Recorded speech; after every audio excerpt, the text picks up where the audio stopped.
Thank the Force. It's Thursday night at another new time for Star Wars Newsnet Live. But thankfully, this will be the last Thursday, I believe, for a while at the weird times because the NBA Finals will be over this time next week, and we will have a champion. We will have a champion that will have been crowned. That it's going to happen. I'm manifesting. It will happen tonight in the city that Luke is currently sitting in. Luke, how does it feel knowing that the Pacers season could end in about 4 hours?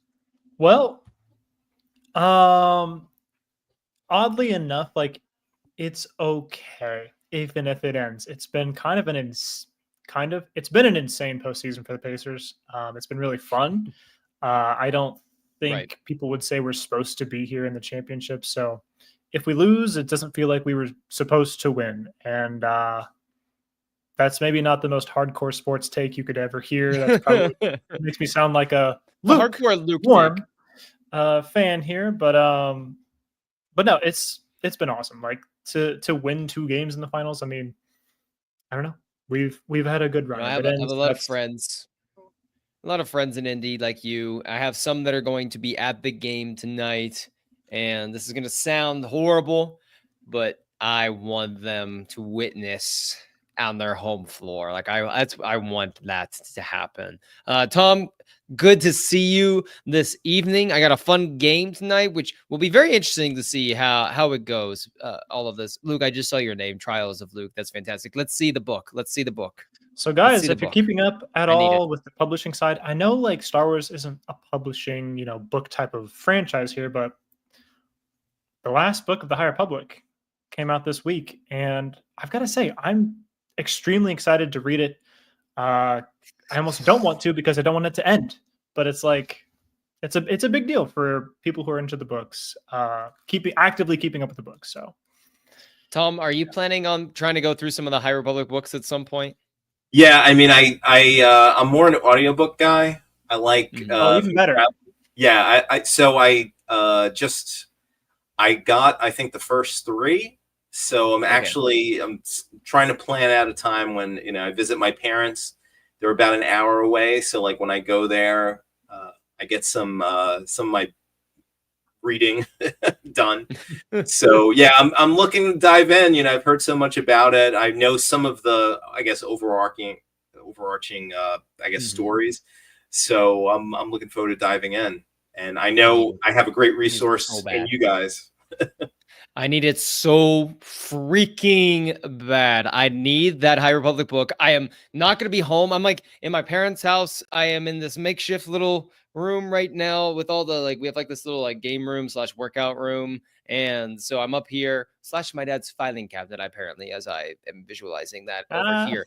But so I don't even know if my book's been delivered yet because I bought the one from Europe. And so I'm trying to figure out when I'm going to read it, how I want to read it, in what manner I want to read it, what room I need to be in as I am consuming the final book in the greatest publishing initiative that Lucasfilm has done since being bought by Disney, the Disney Lucasfilm partnership. So I can't wait to get into it. And this is probably the most hype and anxious and anticipated book that I've ever read, maybe except for the final Harry Potter book when I was in 5th or 6th grade when that came out. I cannot think of another book. Maybe I also love the Percy Jackson books, so I would have to rank, I would have to put together a ranking because it'd be the last Percy Jackson Olympians when I was a kid. That came out when I was in middle school. Maybe the last Harry Potter book would definitely be up there. The last of, did you ever read, any of you guys ever read Aragon, the Inheritance cycle of books? I know that's good. Christopher but I haven't read it Paolini. yet. So that's one that would be up there. And then probably this one. So if I had to pick, and rank, I'd have to rank them. I don't know how I would do that, but I'm gonna have to sit down. But regardless, it's very exciting. Everyone go ahead and like and subscribe to the channel. You can follow us on the Star Wars Newsnet everywhere, Apple and Spotify. Go ahead and take a listen to us over there. Leave us a review over there as well. 5 stars, please. And check out some of our pods shows from the last week or so. I talked with Paul about some of his hot Andor takes, which were very sizzling. Disagree entirely with him on almost everything he said, but we had a good discussion on Star Wars. Always enjoyed talking with Paul. My father came on the pod. If you haven't listened to that, I honestly, like, I know that, okay, who is Tyler and why are we listening to him and his father? But we have this really great conversation. One, I was also asking some questions about my childhood. I finally figured out, what happened with my dancing Jar Jar when I was a kid. But we also talked about what it was like for him. And Tom, we've talked about this, from a standpoint on the pod of what it was like, what's it like being a 3-generation, Star Wars fan in a sense, where my dad said his first movie that he remembered seeing in Star Wars was Return of the Jedi and what that was like. And then he had kids when the prequels were coming out. And then, his kids were out of the house by the end of the sequel trilogy and have graduated. So a lot to unpack. We talked about what being a multi-generational Star Wars fan is, how important it is for the fandom, that this multi-generational aspect of it continues, and why that is. So it was a really fun conversation. And then we did play a game where it was a who knows who best game between my dad and I, where I would ask us questions, and on a whiteboard we write down, we'd see who got it right, and I did lose. And I did not think there was a way that I would lose. I didn't think there was any scenario in which I would lose that game, but I did. I'm going to put him on blast. He texted me like an hour after that. He's like, I think I want to change some of my answers from that. And I'm like, are you kidding me? That is ridiculous. Anyway, so I thought it'd be fun, even though, Tom, we have just been starting to get to know each other, for the last couple of months, but we've talked a lot of Star Wars. I want to see if I know my 2 live show co-hosts. I want to know if I know my 2 live show participants well. I feel like I'll do pretty good with Luke, but I want to see how well that I know you 2. All right. So I have a whiteboard right here. Oh, Tom and Luke's side. I'm going to ask you guys a question. I am going to then write my answer that I think will be your guys' answer in your respective categories.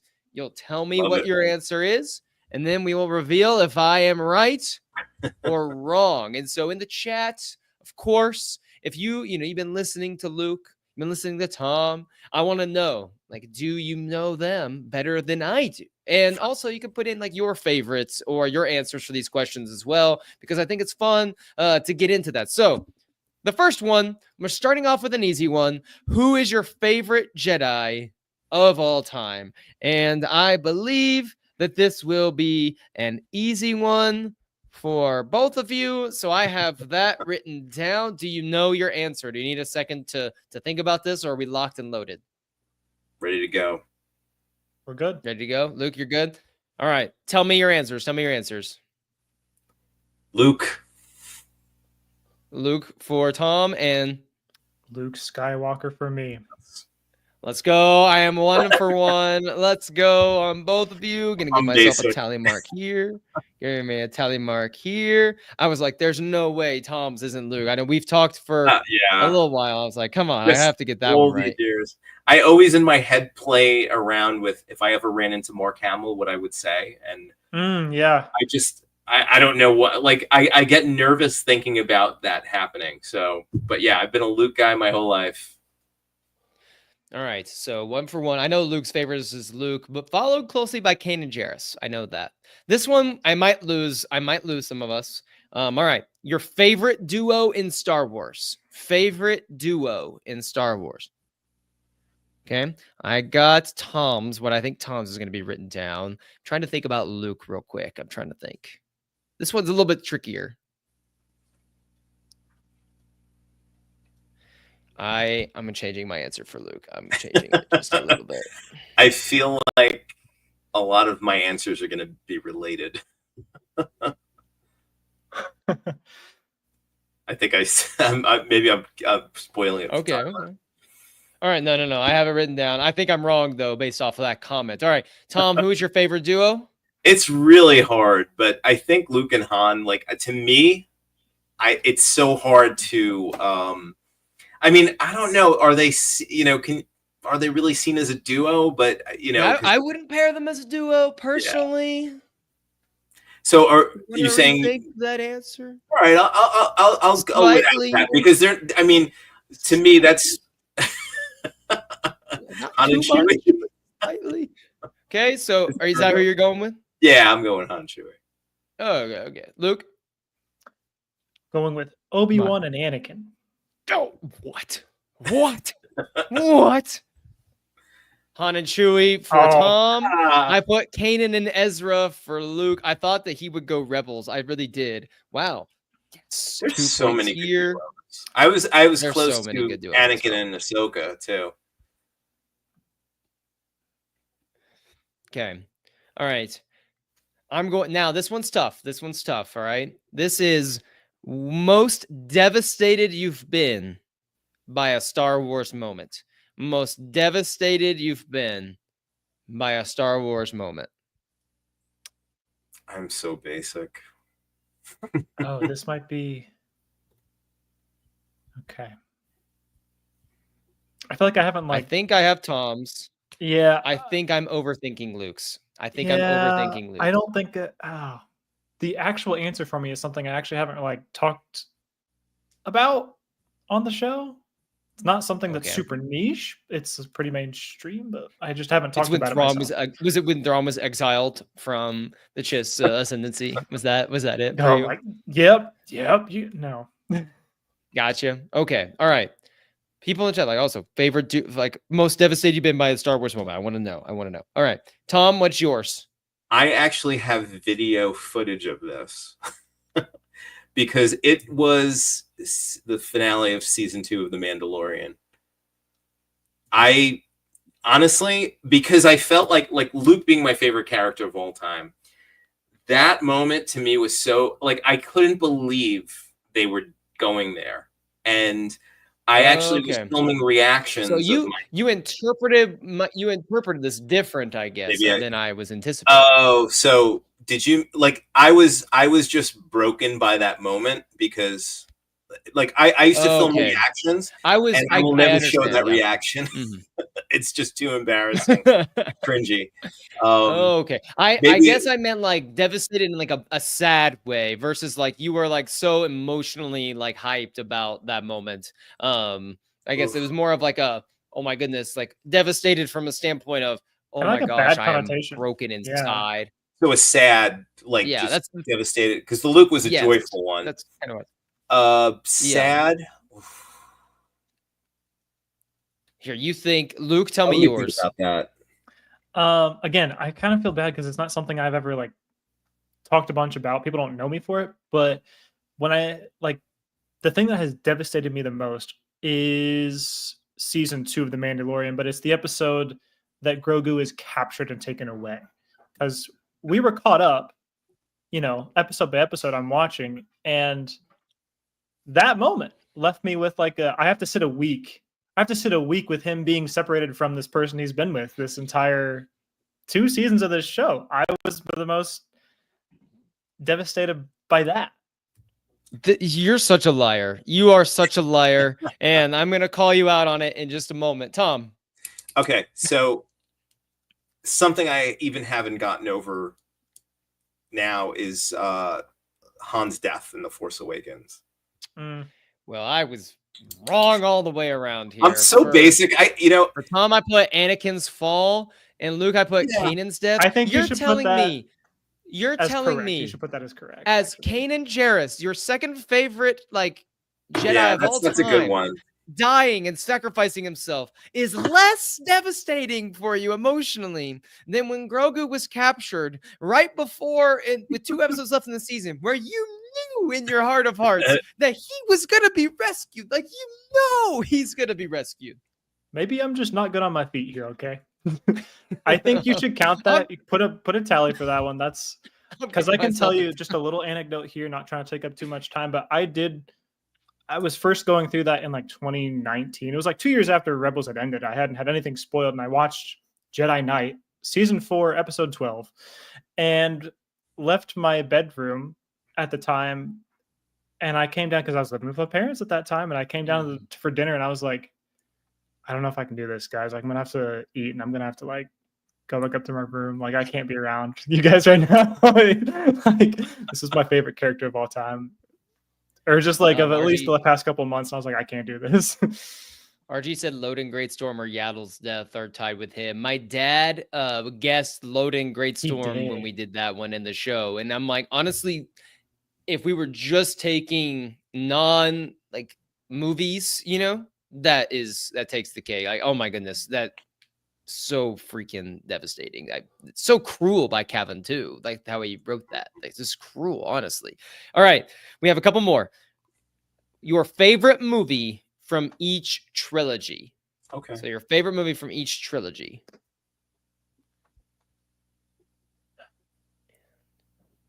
I'll say that one. For Luke, I'll go.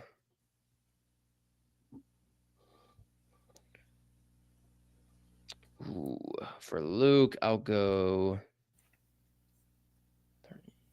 Okay, I think I feel pretty good about this. All right, Luke, what are your favorite movie from each trilogy? I'll just say, when I was watching your podcast with you and your dad, I nailed yours. So yes, I know I nailed yours. Mine is yours was Phantom Empire Last Jedi. Yeah, this is true. Hey, look at that. Me and RG. Okay. So locked in. For mine, we're locked in together. Yay. 158. I know that my original trilogy and sequel trilogy are pretty locked, but for prequel trilogy, I'm gonna go with Revenge. I'm gonna go with it's very clearly Return of the Jedi, and then The Last Jedi. Yes, 3 for 3. I'm giving myself 3 tallies. 1, 2, 3. Okay, Tom. Let's go. So prequel trilogy, Revenge of the Sith. To me, got it. No doubt about that for me. Original trilogy, I'm going like in I guess sequential order, but original trilogy, The Empire Strikes Back. Though I mean, Jedi and A New Hope are definitely close seconds, you know. But I love Empire, and for sequel trilogy, I'm going to say The Last Jedi. Oh, I thought so. I know, like. I was torn. I was so torn because I was going back and forth. I know that I put Force Awakens for Tom. I put Force Awakens just very because close my rationale was your most devastating moment, and I know how much you love Han Solo. Yeah. But I also know how much you love Luke, and so I was trying to like gauge like, okay, he gets that. We've talked about how like your favorite trailer moment was the Falcon with Han and Chewie, and so I'm trying to go like maybe that one's his favorite because Luke's introduced at the end and he doesn't have to deal with the death of Luke. But I totally get. Dang it! I was so close. I mean, getting a perfect 6 for 6. You're very close because I think Force Awakens is second, and then Rise of Skywalker.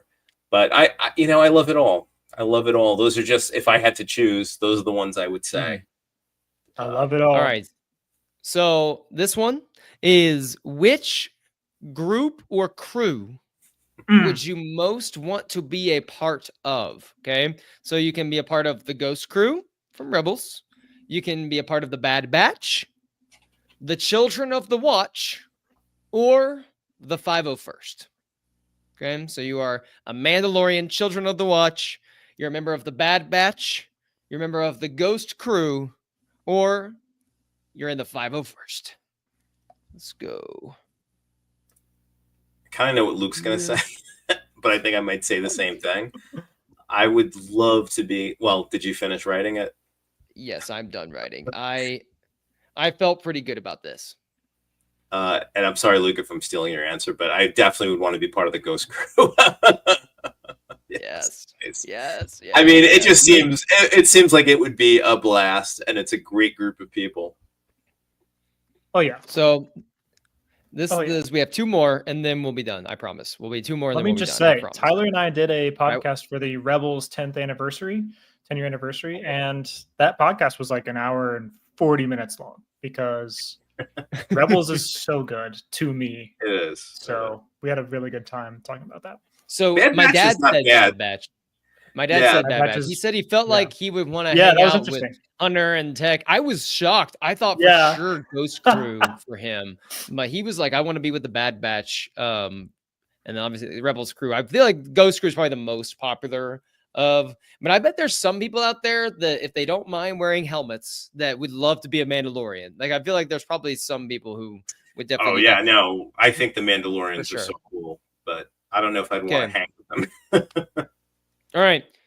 2 more left. Here we go. These are the hard ones. All right. So you're making your trench run. You are going to try to destroy the Death Star. You're in your X-Wing. All right. You need someone to be your wingman. All right. Someone's gonna help, keep those fighters off your backs. They've got you through thick and thin. Who is your wingman going to be in this scenario? All right. Here we go. I think I know. I think I got Luke's down. I think I have mine too. And I got Tom's. All right. I say Wedge Antilles 6 days a week and twice on Sunday. Yes, let's go. Let's go. I'm adding my tally mark. Here we go. Luke. Again, I don't think this would be obvious for me. But today, for some reason, I'm answering Poe Dameron.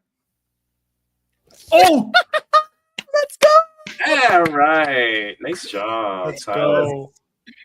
I know Luke loves him some Poe Dameron. Like, let's go. I know. Oh, let's go. That was good. I feel good about that. I feel good. That was a good. Yes. All right. Last one. And then we're going to talk some of the Starfighter. We got some Anakin. Got some Poe. Very nice. Very nice. All right, last one, and then we're gonna talk Starfighter news because there's a lot of interesting things going on. Starfighter in production in September. So Kathleen Kennedy made some interesting comments. But last one, and this one, maybe a little bit more challenging. What is your favorite Star Wars book? This is on the publishing side. I know that Luke or Tom, you're a little less caught up on some of the most current ones, but I know you're a Star Wars. You like reading Star Wars books. So I have my answer for Tom.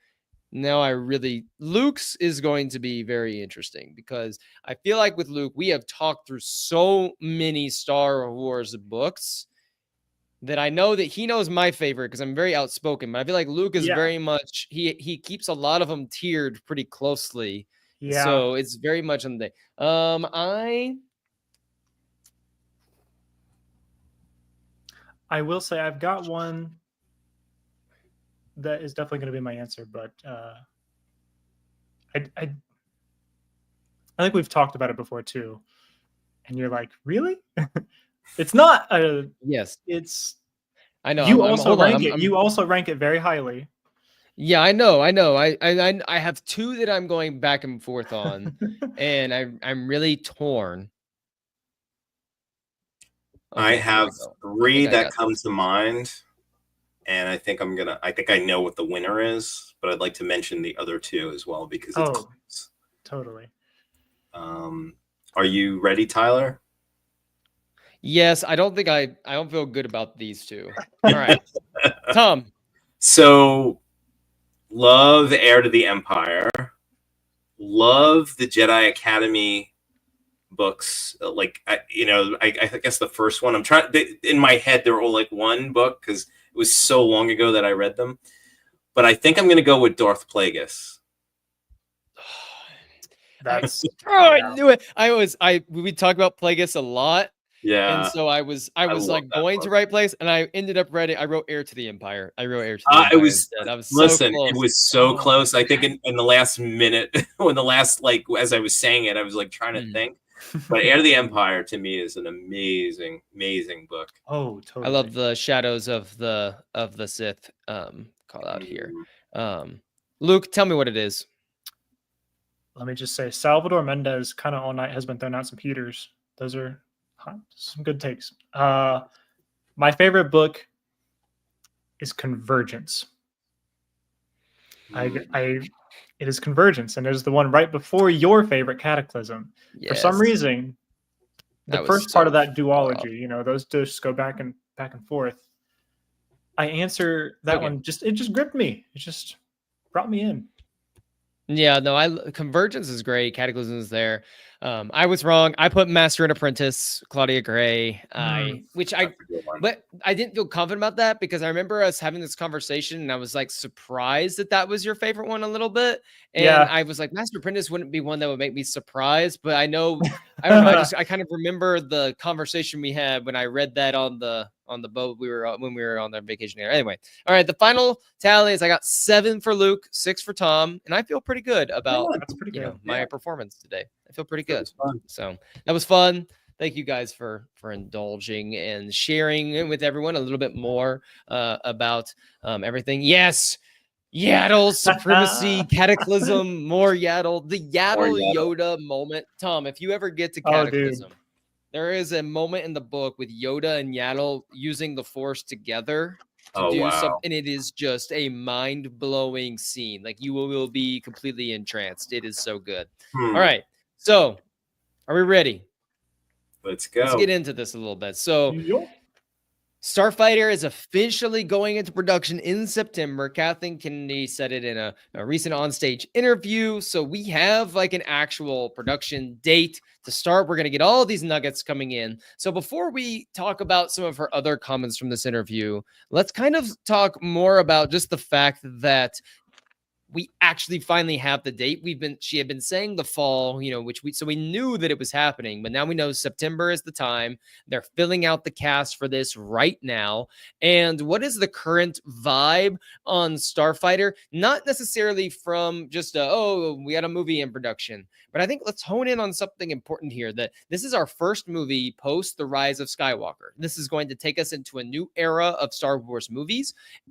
How important is that going into this process? Like, is that something that, are they going to be marketing that like a ton, you think? Or are they just going to kind of say, this is our Starfighter movie? And as the casual movie audience becomes more aware of it, they might be like, oh, this is kind of set, outside of what I'm aware of. Or is it going to be like in your face? Like, this is brand new.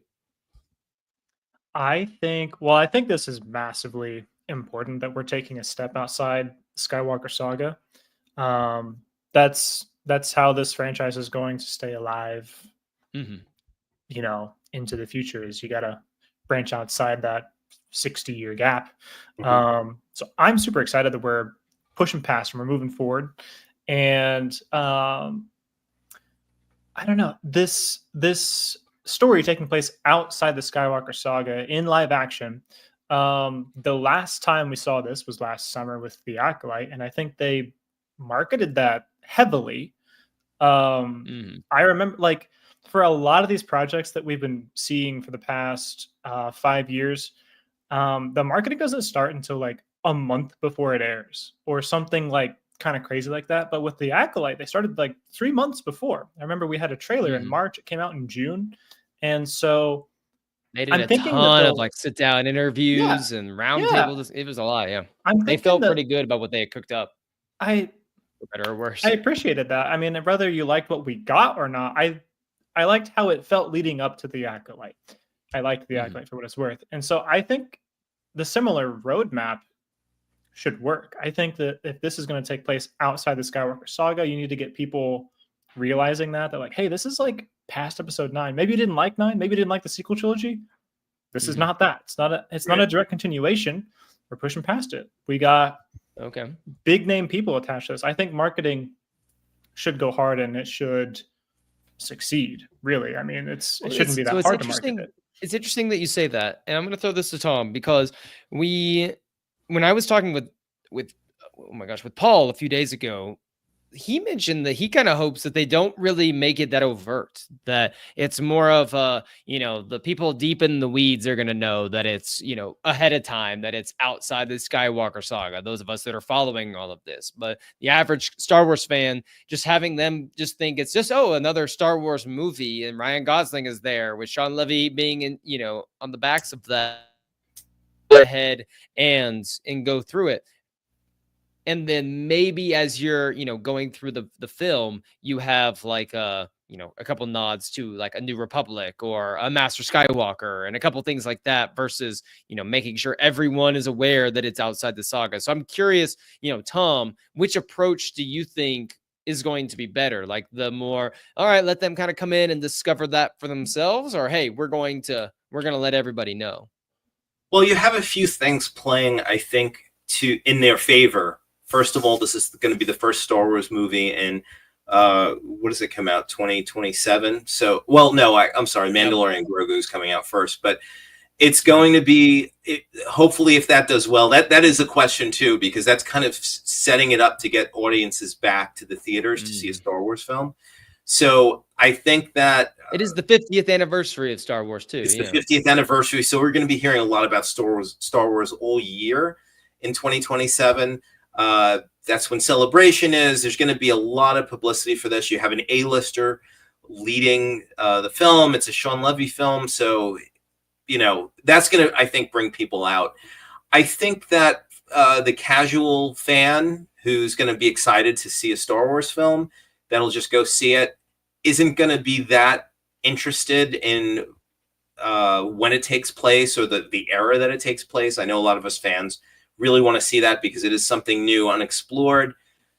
So I don't know what they're going to lean on, but I think that any route they decide to take, I think it's going to get people excited to see it. Like I said, with Ryan Gosling and Sean Levy, and whoever else they announce for the cast, as they get ready, as production is ramping up and starting.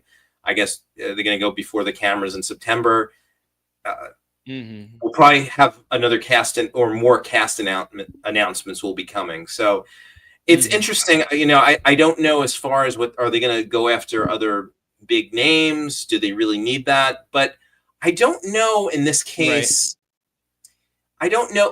I don't know how far they're going to lean on it being out of the Skywalker saga. Luke made a good point with the Acolyte, how they did mention that it is removed. I think that will help it too, because I feel like people don't need to do their homework before going to see this if they're a casual fan and haven't really caught up with everything.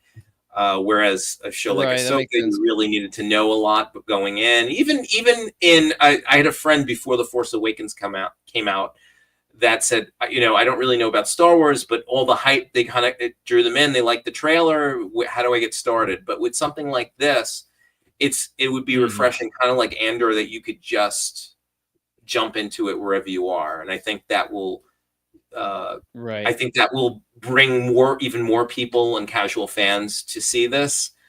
So I think that maybe they will lean into that this is an untethered story to the original Skywalker saga. However, in the film, I think there's definitely going to be references to what has come before it. So yeah, that was kind of the a big question to me. Answer. No, but that makes sense. Like the big question to me kind of gears similarly to RG's statement here of my question, I guess everyone's question. He says, will be, why are the bad guys after the nephew? Will he be force sensitive or important for another reason? And it will be nice to start fresh again. My big question is kind of branches off that, which is this a story one? Did they put this outside the saga simply because they don't want to have to worry about interfering with any things already in the canon, like anything going on? Like we don't want to do something set in the prequel area during the Clone Wars because there are too many things happening, or we don't want to do anything set during the Age of Rebellion because there's too many things going on. And we don't want to take away from this movie. Won't feel as big if it's just a movie set with all those other events going on, and we want this to feel, big and important. And so was it, just to avoid all of that? Or is this movie, the story, important for the setting up of the next iteration of stories after the Skywalker saga? I'm really curious to see how they thread that line, because I would like it to be a mix of both. Yes, it's convenient for us to push this beyond the Skywalker saga because we can do whatever we want. But also, this movie isn't just we could kind of put this wherever. No, this movie actually helps explain what's going on in the galaxy a little bit, who are maybe some of the bigger power, structures that are rising up that could give hints to where maybe a Rey movie goes down the line, or if the Kimberg trilogy is going to, take place soon. Are there hints at what a villain could look like, or, other things happening that are of galactic stakes importance, or just really, really important stakes versus this which appears to be a more self-contained, story. So that's like the question for me, is it the, okay, just convenient for us to have it here, or is this important, the story that we have, important for pushing the narrative of Star Wars forward? I'd like it to be maybe a little bit of both, because I don't want this to necessarily be the movie that, the galaxy is riding on all of this. And that kind of, I guess, branches into RG's question here, which is, why are the bad guys after the nephew? Will he be force sensitive, or another important reason? I imagine that the force has to be prevalent in this a little bit. Maybe it's not, as overt as, the kid is force sensitive, or Ryan Gosling's character uses the force and is a Jedi. I don't know if it's necessarily going to be that, but you got to think 50th anniversary Star Wars movie. Ryan Gosling's coming into Star Wars. Sean Levy, has been wanting to do this for a while. I have a hard time thinking we're not going to see a lightsaber or someone using the force. I kind of agree. I would love to have another movie with another lightsaber ignition. I mean, even in Solo, it's short, but like the whole movie doesn't really focus on the force users, but we still got a little flicker in there. And so it's like, I'd love just even something small like that. Like, give me a little bit of that. Yeah, I don't know why. I would like more than Solo, but yeah.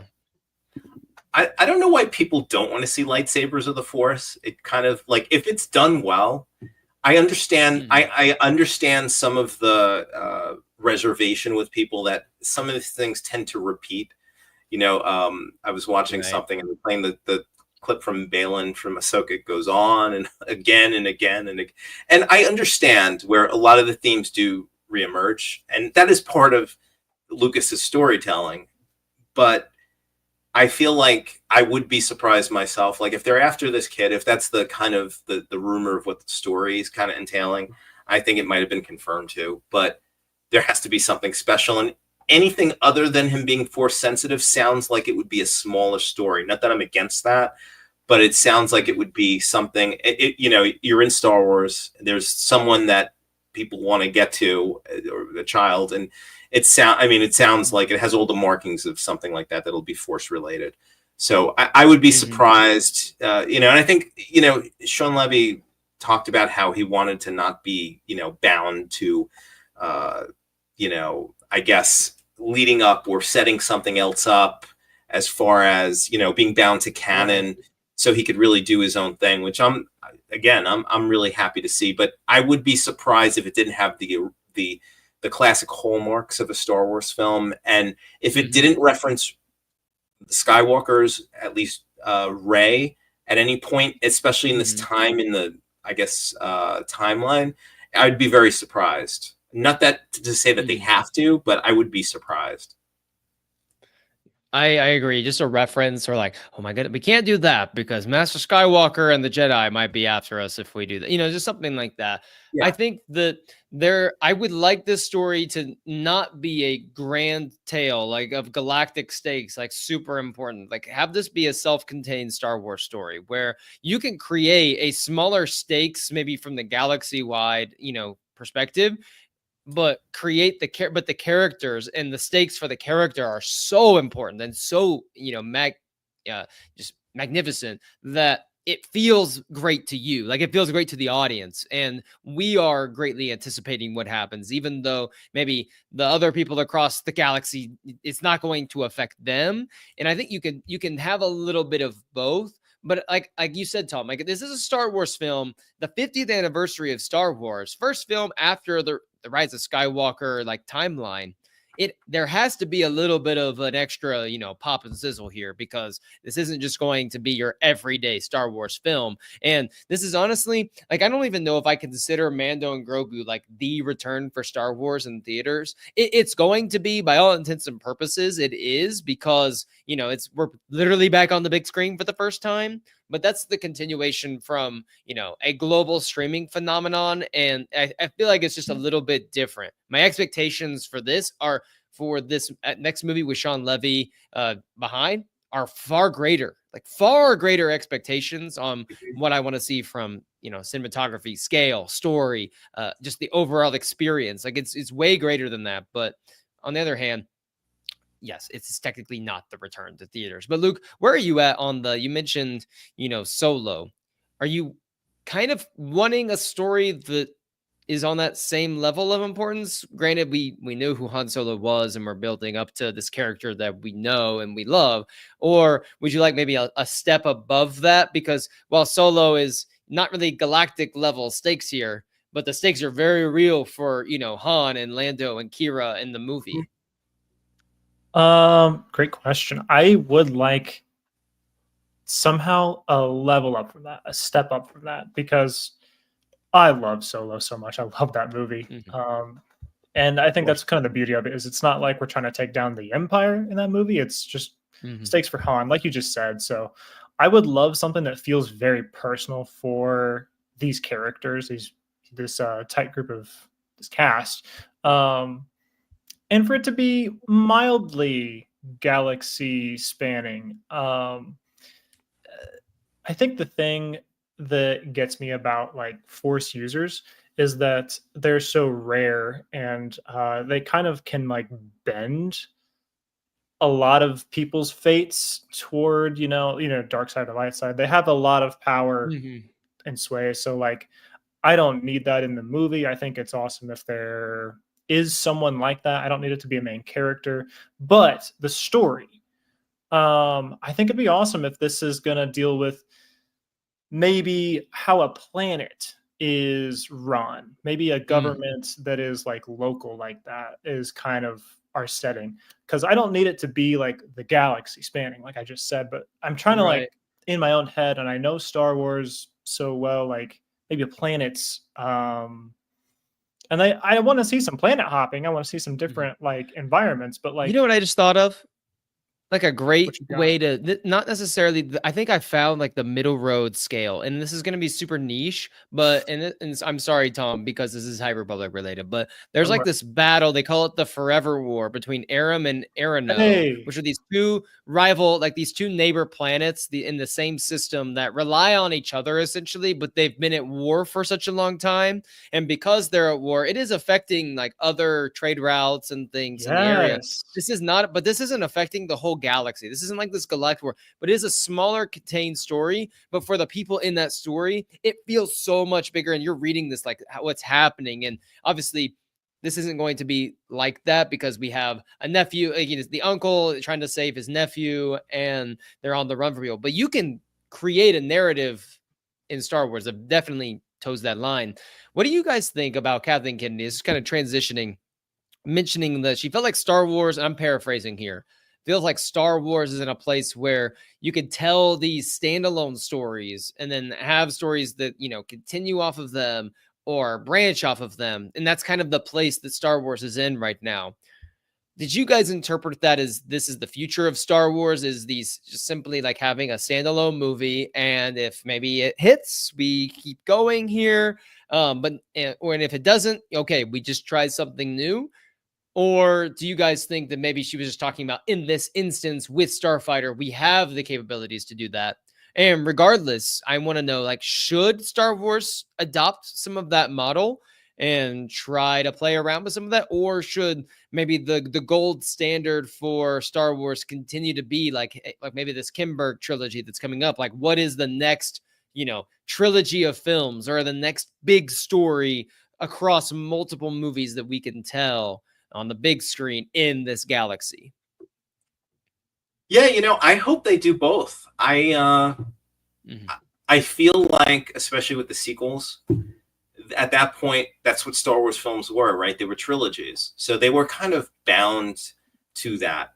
I don't know, like, if they would have just done like another movie, I was hoping, even before the sequels were announced, I was always talking to my brothers, they should just do one more, and kind of like tie up everything, and I didn't know that they would do, even though, there was rumors for many years that they would going to be 9 films. But now I feel like, they're seeing success with The Mandalorian. They're seeing success with Andor, tremendously successful for them.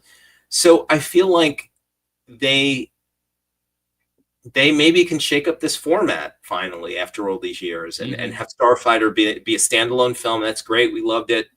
And now you know, the next thing, oh, we're going to do a series now of films. So great, let's plan it out, get everything together. But the nice thing about it, what I love about that statement, is that they really can experiment. They can try things and see, you know, it doesn't have to be a 5-season Disney Plus series or a trilogy of films or another saga. It could be these standalone films. You know, obviously I enjoy Rogue One. I enjoy Solo. And I felt like, you know, even though obviously Andor came out of Rogue One, Solo, I wish they would have continued that story because I liked a lot of the characters in there, and they did leave a lot of things open. But I feel like they, you know, I guess for our expectations, you know, I want to see a good movie. You know, if it's self-contained, it's just, that's it, one and done. Because we thought Rogue One was one and done. They all died at the end, right? Who knew that they were going to be a prequel to that? And I was totally, you know, satisfied with that film. So I'm excited. There's room for both, for sure. It seems like that might be what they're doing with Kimberg having like the trilogy, and then you have some of these standalones. And there are, even beyond what we know is like being worked. The beauty of Star Wars, and I've always said this, is that you have countless stories you could tell because of this anthology that spans thousands of years. I mean, you cannot tell me that there's a world where if Star Wars were to announce that they're going to do, you know, like a trilogy of movies spanning like the Mandalorian versus Jedi like conflict, like, you cannot tell me that there wouldn't be a lot of buzz for something like that. Or if they truly got the right people in there to tell, you know, an old Republic, you know, civil, like Jedi, Sith, you know, Empire, war that was going on, like stories in the movies. Like, you can't tell me that there's not endless stories that they can do, and they're pushing it forward right now. But I think those are all things that they'll return to at some point. So I love the idea of throwing in these standalone movies here and there. But like you said, Tom, I agree. Don't want that to become just the standard of what Star Wars is from now on. But Luke, what's your like overall take here? I think the great answer that Tom gave is like, you can do both, and we're obviously saying that they are with the Kinberg trilogy. It's been talked about by Kennedy. It's been confirmed by her, and then we've also got the standalone here. And there's so many other like movies that are like in production that we like know of that like maybe don't have a writer. Like there's a lot of moving parts with Lucasfilm in their movies right now, but I like that we have these two that are confirmed because I don't want either one to be the sole route forward. Now, if I had to choose one, I would choose that the trilogies would be our way forward because they have worked. I know that they like, you know, the original trilogy pushed all of cinema forward. And then we have the prequel trilogy, and that was a move forward in technology. And there's this entire generation of people that, oh, what is he doing? He didn't do these well. And then the kids grow up and they're like, I love the prequels. Those are my Star Wars. And I think we're seeing the same thing rising up with. I've even seen like posts online about sequel trilogy and how like, you know, this is actually pretty cool when you go back and rewatch it instead of like, you know, just hating on it. So I think give it time. Just gotta give it time. I think the curve, like we're maybe starting to see the beginning of that. So the trilogy that spans 5 years, the trilogy that spans 7 years between 3 movies, kids grow up with that era, and I love that. I mean, I did. I'm a prequel. I think that's what I'm saying. I think it's important for Star Wars's continued growth that there are these, like, you know, Salvador Meneses, like a continuation of the Skywalker saga, but how each one feels fresh and its own thing. Like you can kind of watch, like I know people that have only watched 7, 8, and 9 before they had, like they watched episode 7 before they had seen a Star Wars movie. And you can do that, and it does not in any way diminish your viewing experience because you're learning who these characters are. So I really do believe that incorporating these saga films or a trilogy, like some sort of, this is your Star Wars, like a generation of, you know, fans, people, kids growing up going, these 3 are for me, you know, for sure. I do love the idea of if we were to do 10, 11, 12, maybe rebranding it so it's not necessarily like 10, 11, 12, but like the start of a new saga, which is kind of what I think Kimberg's going to do. Mhm. And this is just me just giving you guys a harebrained idea that I have like right now is just taking some of this with the criminal syndicates and the galaxy without law and I like it. fast forwarding like the 15 years or so from, from the Rise of Skywalker, and like 15, even 20 years past, but Rey still being like in her prime and using Daisy Ridley. And she is like the leader of the Jedi. But since Palpatine's been defeated, like nothing has really gone according to plan because everyone doesn't want the New Republic because of what happened with the Republic the last time we had the Republic, just like last year. And it is truly like lawless. And you have Rey almost trying to pull the galaxy together in a way that just feels impossible right now because all these factions are emerging. I do think that could make a really interesting story as long as you got the villain, like an overarching villain that was, consuming everything. And then we have this comment from John here that a Ben Solo movie would be interesting. And I love that idea. I just wish that we hadn't killed Ben Solo because there is, the amazing story you could tell post Rise of Skywalker with Ben Solo and Rey being in that. It's just atonement. Oh, my story I pitched is that to my kids, we've talked about this a lot, is that, given all the things he's done, he can't really, he doesn't want to go with the resistance. He doesn't want to be part of it, but he just goes back to Octo and stays there until something happens eventually and he comes back, just so he has that moment, like you said, that atonement, basically. I wish they did that, but I don't even know if Adam Driver would be interested, but I would be there. They could recast. I still but one thing I will say, this is kind of an aside, but when you talked about branding and branding them as saga films, I think one of the things that needs to be addressed is, I think for people that are trying to get into Star Wars, that you're trying to introduce to Star Wars, I think it's a little bit hard about there's a lot of confusion as to the chronology of everything. So I think that I hope Lucasfilm does a better job of branding the different eras in a way. Like they had that whole chart, but if they could make that part of their like with the title of the film, have that like maybe symbol for the New Jedi Order or for the Old Republic or whatever. I would, I'd like to see them do that to just make it more, make the chronology more accessible to the casual fans. That's such a good idea. Yeah, because I feel like the only problem now is it's so confusing for new people to get into it, especially when you feel like you have to do. I mean, I'm the kind of person that would want to be a completist and learn it all and watch it all, but it's hard to jump in and knowing where to jump in. I see that question come up a lot with casual fans that I've come across. Especially like kids too that I have in school. They're like, what is this deal about episode 4? But like, that's not the first movie. Like, oh, my kids are always like that too. And so there is a level of, they could work on it, especially if you launch yourself into like a new series or a new saga that you do.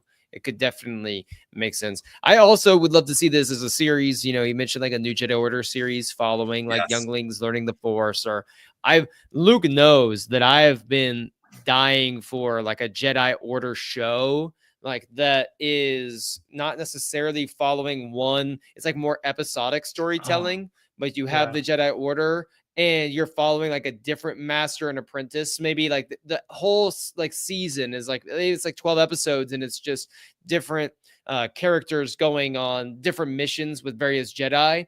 And maybe there's like some recurring like villain or thing that it's like popping up throughout. And then, they come back and like a season finale is like, oh my goodness, this person that we took out on episode 3 came back. And you just have more of this episodic storytelling where it's like the Jedi adventure of the week. That's not really something I think Star Wars would ever really go for. And I do need to say live action budget, but what you just described is currently happening in a comic run called Jedi Knights, and correct. Cool.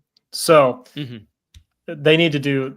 You have a really good idea there, and they need to broadcast that to a bigger audience. So, speaking of which, Luke, have you talked to Madison about watching Strange New Worlds, or do I need to give her a call? I think that might be our next live action show we watch. So I love that show, by the way. I'm a big fan of that show. So good. I'm going to renew my Paramount subscription when the new season comes out. August, I think. It's like, we're not far away. It's coming up real quick. It's That's like a the only thing that's fantastic going to get me show. through school. It's so good. And I usually don't, like, I'm always suspicious about reboots, but they did that very well. Excellent show. It's so good. I love Star Trek. Anyway, sorry. This is Star Wars pod today, though. This right here, this will wrap us up tonight. John, said here, Kathleen Kennedy showed the original first draft of Star Wars. That, was where she gave this interview of some of the quotes that we've been talking about tonight. Tom, I'll throw it to you here. I got like 2 minutes. We were talking about the importance of this before the show. So I'm going to kind of just give you the floor for a couple minutes and explain, like, one, obviously there was some interesting, comments about how it hasn't aged well and this or that. It's almost 50 years old and it's different, different kind of movie. But give me 2 minutes here, like the importance of preserving, that and how we might be able to make it accessible for people. Well, in my day, kids, that was the version of Star Wars I had for 20 years. I was 5 years old in the summer of 77 when I saw it for the first time, until the special editions that were 20 years later in 97. But I will say this, I've watched so many comparisons, and originally, it was kind of a low budget film, and Lucas did, in addition to cleaning up special effects, adding new sequences, he did a good amount of coloring work, adding contrast in the print and stuff, or in the, when they were released and re-released and cleaned up.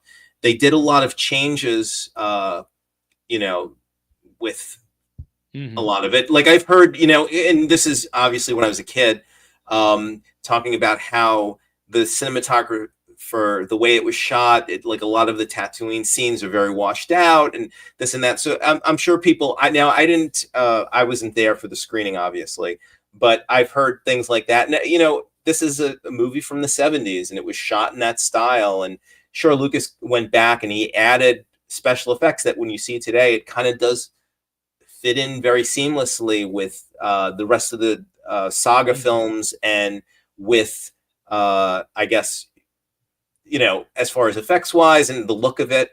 But yeah, I mean, this is almost looking like a historical document, basically. So it's not going to be as pristine and as, I guess, what modern audiences are used to seeing. So that's what I'd comment on. But I will say this, the fact that Kathleen Kennedy was in attendance does say a lot, because Lucas basically like disowned those original prints. Like, I think many people didn't even know one existed, because they cut some of the original prints when they were making the special edition to, I guess, make the changes. So it excites me, and I hope that it is released again here in the States, hopefully released as an alternate version on video, DVD or on Disney Plus, Blu-ray, I should say. I'm aging myself.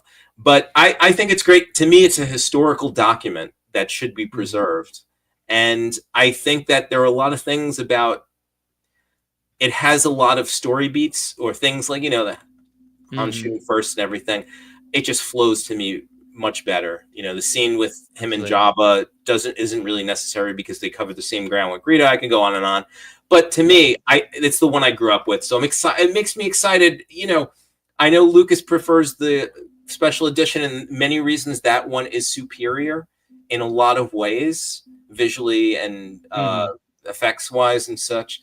But to me, there's no reason why we can't have this original version accessible to the fans.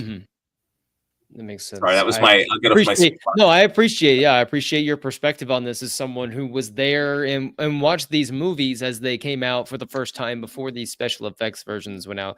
So everyone, thanks for hopping in to the live tonight. Appreciate you. Go ahead and like and subscribe to the channel, share with your friends so we can get more people in here every week to talk about Star Wars. We should be back on our normally scheduled programming at 10 o'clock Eastern time next week, because the NBA finals will be over. You can check out, like I said, there was a podcast my father and I did that I think you'll find if you love wholesome Star Wars talks and, some things that you can listen to, but also chuckle a little bit at, but add in your own 2 cents. It's a good one to take a listen to. Luke and I will be back with another episode of the Timeline Show covering Midnight Horizon, hopefully in the next few days, which is exciting. Hopefully we'll finish that up real quick. I'm over halfway done with my reread of that. I know Luke is locking in on that, so that's exciting. And go check out the Deep Space Cinema episode 4 that Miguel and I did. We reviewed Ballerina, which we loved, Mission Impossible 8, which is a little disappointing, and Lilo and Stitch, which is a cute family fun affair. We'll be back with another episode of that here in a few weeks as well. And everyone, enjoy yourselves. For light and life, everyone, remember that we are all OKC Thunder Nation.